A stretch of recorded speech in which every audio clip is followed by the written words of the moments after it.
¿Qué relación existía entre Joan Bigby y Carol Ann McCartney? Joan falleció en un accidente en junio de 1935.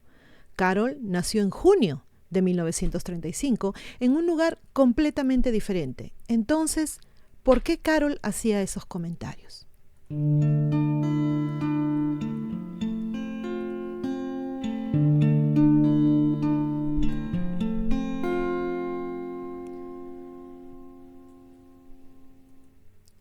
Aquel día de junio de 1935 le fue fatal a Joan Bigby. Sin embargo, la mañana había comenzado bien, con una verdadera victoria. Detenida días antes por enésima vez por vagabundeo nocturno con fines lucrativos. Ya saben ustedes a lo que me refiero, ¿no, chicos? La reincidente Joan había logrado librarse de la cadena de cárcel efectiva. Después de pagar gustosamente la multa impuesta, con un suspiro de alivio salió del edificio del Tribunal de Delitos Graves. Tenía apenas 24 años y un rostro angelical que contrastaba violentamente con su vocabulario y sus ademanes. Desde hacía unos 10 años deambulaba de noche por las calles de Manhattan, ofreciéndose a precios que variaban según la pinta del cliente en turno. Lo hacía alegremente y con desenfado, considerando sus actividades un negocio limpio y sin trampas. No se sentía en deuda con nadie y el día en que llevaba por la oscuridad se detuvo a escuchar los sermones moralistas que los integrantes de una secta ofrecían en una plaza pública. Rió de buena gana como quien se ríe de un chiste. Sin embargo, antes de alejarse canturreando, había dejado una buena cantidad de dinero en la cajita sobre la cual estaba escrito «Contribuciones para la construcción del local de nuestra asociación». Pensando en su buena suerte, alargó el paso, deseosa de llegar cuanto antes a su departamentito. Una buena ducha y unas cuantas horas de descanso borrarían la incomodidad y los malos ratos que las autoridades le habían hecho pasar. No llegó a percatarse de la extraña maniobra que hizo un auto para evitar el choque con un camión justo en el momento en el cual ella se aprestaba a cruzar una calle. Solamente oyó el chirrido de unos frenos tardíos, unos cuantos gritos y vio una gran mole oscura que se le venía encima. 2 minutos después, Joan Bigby había dejado de existir. En el otoño de 1970, una ambulancia llevaba al hospital de Long Island a una profesora cuya mente estaba enajenada. Se llamaba Carol Ann McCartney y enseñaba en la Universidad de Columbia. Carol era una mujer aún joven que había dedicado su vida al estudio.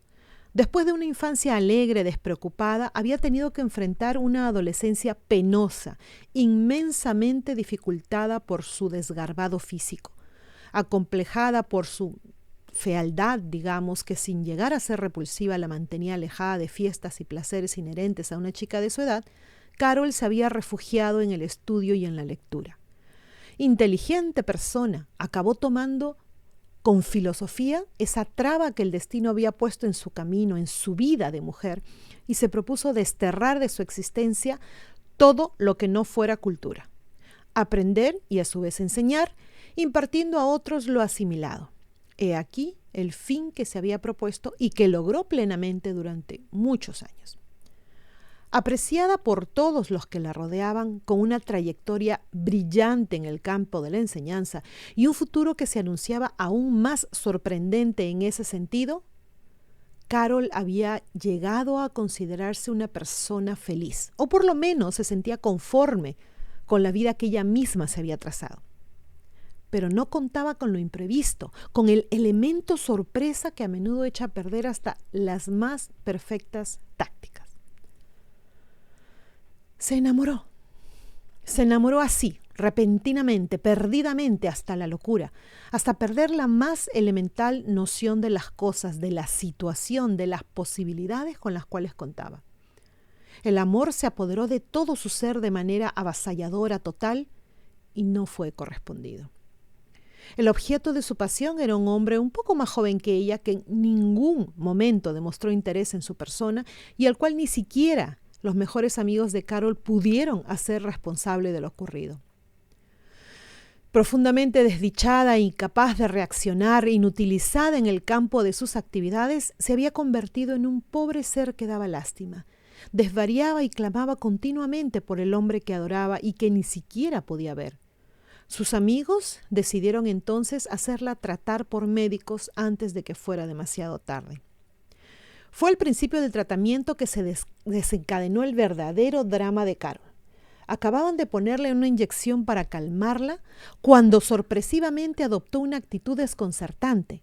Incorporándose, comenzó a pasear por la habitación contoneando las caderas, tocándose por todo el cuerpo y canturreando una melodía hacía muchos años pasada de moda ya, mientras lanzaba miradas lascivas al médico y a su ayudante.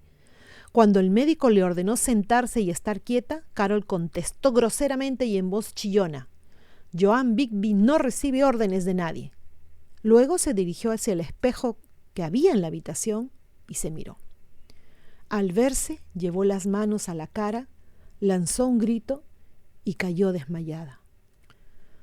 Durante las semanas siguientes, la enferma dio muestras de haber perdido totalmente su verdadera identidad. Si ello resultaba un alivio en el sentido de que ya no sufría a causa de su amor no correspondido, creaba en cambio un problema totalmente insólito. El personal de la institución la consideraba loca, menos uno de los médicos que decidió comenzar a grabar todo lo que la paciente decía. Y Carol decía muchas cosas acerca de Joan Bigby, cosas que por decoro, obviamente, no se pueden mencionar, pero que eran provocadoras, por decirlo de alguna manera. Y se refería a situaciones y a eventos que parecían haber sucedido varios años atrás, a películas viejas, a modas en desuso. Canturreaba o silbaba melodías que el médico recordaba haber oído cuando era un muchacho y hacía preguntas absurdas, fuera de lugar, fuera de tiempo. Todo ello dio pautas al doctor, indicándole por dónde debía comenzar para llegar al fondo de la verdad, al origen de esa absurda situación. Y comenzó entonces una larga investigación en tribunales, en archivos de diarios, en comisarías y en otros medios. Otro médico más joven y muy interesado en parapsicología se interesó también en el caso y se ofreció a ayudarlo. Fue así que, sumando sus esfuerzos, dedicando buena parte de su poco tiempo libre, con infinita paciencia y no pocos sinsabores y burlas por parte de los demás, los dos médicos dieron con la pista que los llevó hacia la explicación de lo acaecido. Lograron reconstruir la vida de Joan Bigby, así como su muerte, y se dieron con una sorpresa al constatar que el accidente callejero que había cegado instantáneamente la vida de la joven Joan había ocurrido horas antes de que en alguna otra parte del país naciera una niña que habría de llamarse Carol Ann McCartney. Así de simple. Bueno, la reencarnación, un fenómeno aún muy discutido, afirma su realidad a menudo con casos tan espectaculares y conocidos como el que acabamos de escuchar, y mucho más a menudo con casos que ni siquiera llegan a ser estudiados por la simple razón de que sus protagonistas o los familiares de estos se niegan a darlos a conocer. El temor al ridículo, a las burlas, a la incredulidad o a un asesoramiento psiquiátrico equivocado frenan su investigación. La reencarnación existe y evidentemente crea muchos problemas diferentes, obviamente en cada caso. En el caso de Carol, por ejemplo, creó dos situaciones que contrastaban fuertemente. Por un lado, al aflorar en ella Joan Bigby, se libró del atroz sufrimiento de un amor no correspondido. Por otro lado, Joan Bigby, al perder sus atractivos físicos en su nuevo aspecto, sufre horriblemente y no comprende. Son problemas que no tienen solución. Y todo ello es doloroso y a la vez extraño, muy extraño. Bueno, chicos, ustedes ya saben que personalmente yo sí creo en la reencarnación. Es algo ya hemos discutido anteriormente muchas veces, no solamente yo sola, sino también en videos que hemos grabado con Fernando. Lamentablemente, por más que hemos buscado este caso en específico, no conocemos el final de la historia. Es una historia fascinante, pero a la vez triste, ¿no creen? Porque ¿qué habrá pasado con Joan Bigby? ¿Qué habrá pasado con Carol? No sabemos. Bueno, espero que este video haya sido de su interés. Se cuidan mucho, se portan bien y como siempre, a pensar bonito. Chau.